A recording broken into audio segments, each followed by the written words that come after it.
Agora que saiu o segundo trailer do Zelda Echoes of Wisdom, fica claro que esse jogo tem muita influência do Tears of the Kingdom e Breath of the Wild.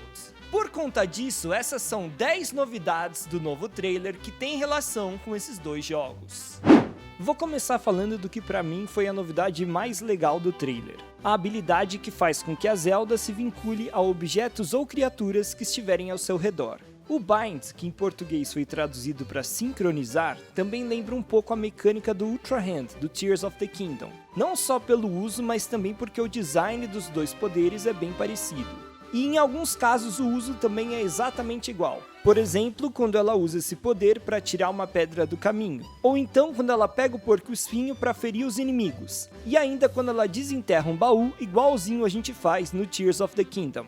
Agora, a forma na qual a Zelda se conecta a esses objetos é um pouco diferente. No caso do Ultra Hand, o Link pode mover os objetos para perto ou para longe dele, tanto na horizontal quanto na vertical. Já em Echoes of Wisdom, a distância entre a Zelda e o objeto permanece a mesma do momento em que a sincronia foi feita. Isso permite, por exemplo, que ela jogue um inimigo do penhasco, coisa que não dá pra fazer no Tears. Agora, certamente a parte mais legal dessa habilidade é quando ela é invertida, no que eles chamaram de sincronia reversa. Nesses casos, a Zelda é quem é levada por outra criatura, e isso permite que ela voe, escale paredes e ande mais rápido. Inclusive, durante esse trecho que ela está conectada a uma aranha, dá pra ver que aparece um contorno verde em quem está sendo levado. E a gente vê que ele vai se alternando conforme a Zelda guia ou é guiada.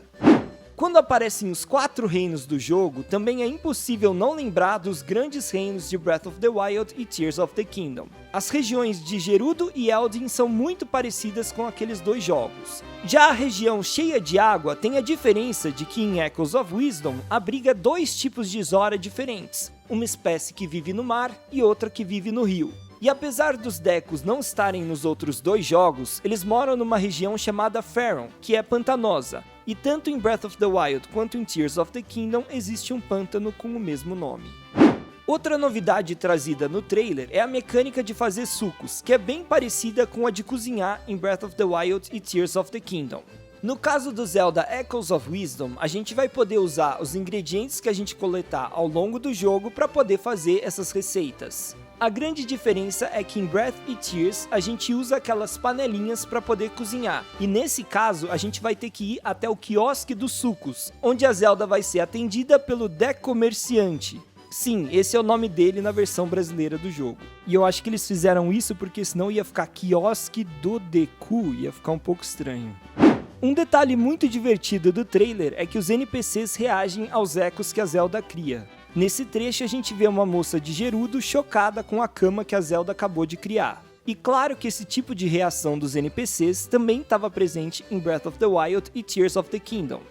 O sistema de missões de Echoes of Wisdom também é bem parecido com o de Breath e Tears. Não só pelo fato das missões serem divididas em principais e secundárias, mas também pelo design dos menus, da interface das missões e até mesmo aquele pontinho de exclamação vermelho em cima dos NPCs é igual. O teletransporte é mais uma coisa que aparece em Echoes of Wisdom que já tinha aparecido em Breath e Tears. Dessa vez, ao invés de shrines ou torres, a gente vai usar esses pilares de teletransporte.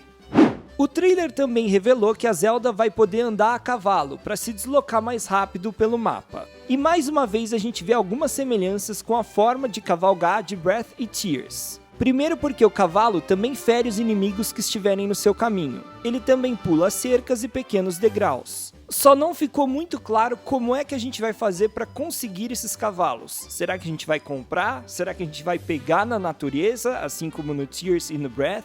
Ou será que vão ser alguns cavalos que a Zelda já vai ter desde o início do jogo? Me parece um pouco improvável porque eles apresentaram 2 cavalos diferentes e não deram muito destaque, falando esse é o cavalo Epona e esse é o cavalo X, né? Parecem cavalos genéricos. Roupas e acessórios que aprimoram as habilidades. Já viu isso antes? É mais uma mecânica que vem diretamente do Breath e do Tears. No trailer, a gente vê o exemplo das nadadeiras de Zora, que fazem com que a princesa nade mais rápido, a escama de Zora, que aumenta o tempo que ela pode respirar debaixo d'água, o anel de sapo, que faz ela pular mais alto, e o pingente de coração, que faz os corações aparecerem com maior frequência. No finalzinho do trailer, a gente vê a Zelda abrindo um portal numa das fendas roxas. Será que ela tá indo para alguma espécie de submundo, assim como os Deaths de Tears of the Kingdom? E esses inimigos que surgem das fendas, porque eles são versões roxas dos mesmos que a gente vê em outras partes do trailer. O que isso significa? Será que eles são mais perigosos, assim como os monstros dos Deaths são mais perigosos que os da superfície? Será que eles só são derrotados com algum tipo de poder específico? E aí, vocês curtiram esse trailer? Tem alguma outra semelhança que eu esqueci de mencionar? Escrevam nos comentários.